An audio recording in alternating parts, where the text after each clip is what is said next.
Good morning, everyone.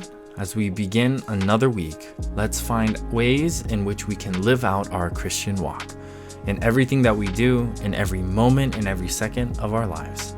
This is my prayer. And so with that, let's begin. White as snow, quiet as a mouse, cute as a button, light as a feather.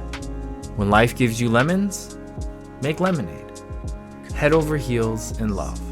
At the speed of light. Cat got your tongue? All for one and one for all? Or one of my favorites, I'm just a beggar trying to share some bread. Have you guys heard of these before? Maybe you have, maybe you haven't. Maybe you're thinking, what in the world is Pastor talking about? But what do these all have in common? Well, I'll tell you. These are sayings that we would call a cliché. Now, what's a cliché? Basically, a cliché is a saying or an ideal that originally would have been really powerful and really meaningful, but isn't anymore because it's been overused way too much. So basically everything I just said above, you may have heard it all the time. And so because you have heard it all the time, it's just like whatever. Okay? Now, the word cliché is actually from the French, and it comes from the word cliché, which is to click. Basically, the term cliché is a terminology that was used by printers, French printers, and it referred to a template called a stereotype in which they would reproduce stuff over and over again. And the word is actually an onomatopoeia, or in other words, it's the word resembles the sound that it's describing. And in this case, when printers would print their stuff over and over again, there would be this clicking sound of the printer, which is where we get the word cliché. So you can imagine cliché, cliché, cliché, right? Okay, anyways. Now, just because the cliché is an overused statement, that doesn't mean that the statement has no meaning, right? There still can be much power in what we say. For example, some of the things that I said at the beginning, you may have never heard of before, and you probably thought, oh wow, that's really cool. But let's be honest. I also think cliches can really help us kind of condense what we want to say and use a shorter amount of words, thus making it powerful.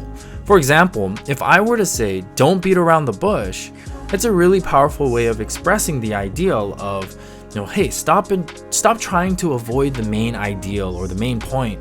Stop changing the subject and get to the point, right? So saying don't beat around the bush is kind of the short, sweet, and easy way to remember and to provide a lasting impact on whoever you're saying it to. Now today we begin one of my favorite books, obviously with no bias, but we are looking at the book of 1 Timothy. Now this letter was written by Paul, but instead of Paul's typical letter being written to a church, he's writing directly to a trusted young leader and disciple of his. Now, Timothy is located currently at the church of Ephesus. Paul sent him here, and we've talked about this book before already. But basically, this letter, if we were to summarize it, it's one of the most detailed letters talking about church leadership and organization. And now what we find here, Paul is giving Timothy some great advice and very practical knowledge because, for one, there were issues arising in the church of Ephesus, which was a church that Paul deeply adored, and because he was young, giving him as a young leader some advice on what to do in the face of these issues. Now, as we look at the first chapter, Paul is talking to Timothy about the issue of how there were some people using the law, and they were using the law in a way that was being very abusive, and they were trying to use it to get people to act and be a certain way, and Paul wasn't having it. He definitely did not like that. And so he basically, in this letter, brings it down to an understanding of the gospel message, that the solution is found in the gospel. And this is where we find here, I think, a cliché. I think it's a really good one, and it's worthy of us to remember. 1 Timothy 1 verse 15 says, "Here is a trustworthy saying that deserves full acceptance. Christ Jesus came into the world to save sinners, of whom I am the worst." You see, Paul basically says here, hey, great cliché here, remember this. And in 9 words, Paul sums up the gospel message. Christ Jesus came into the world to save sinners. And that's the gospel message. And it's super cliche, right? I say it all the time. Most pastors will say it. Christians, we talk about this all the time. But this is a cliche that we need to remember.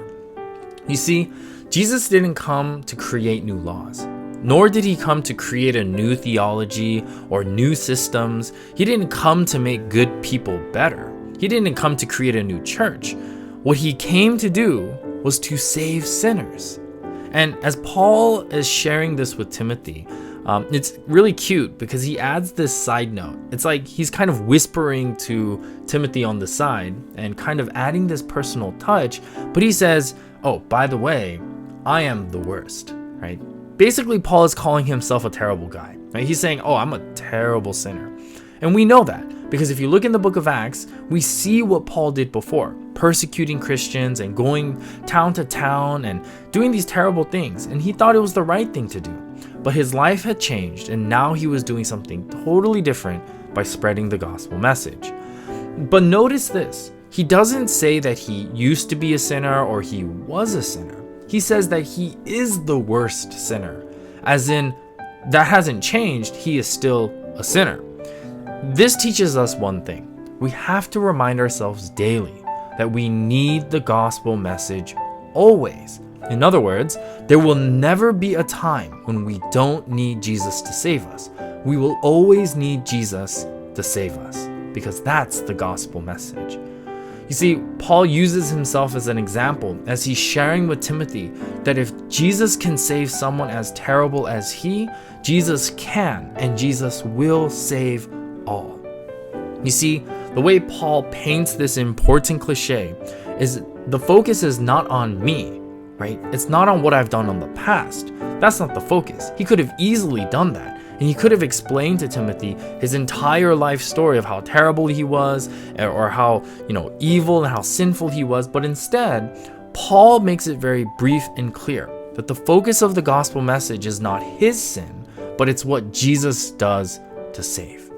So church, write this cliche on everything and anything. It's so worthy to remember.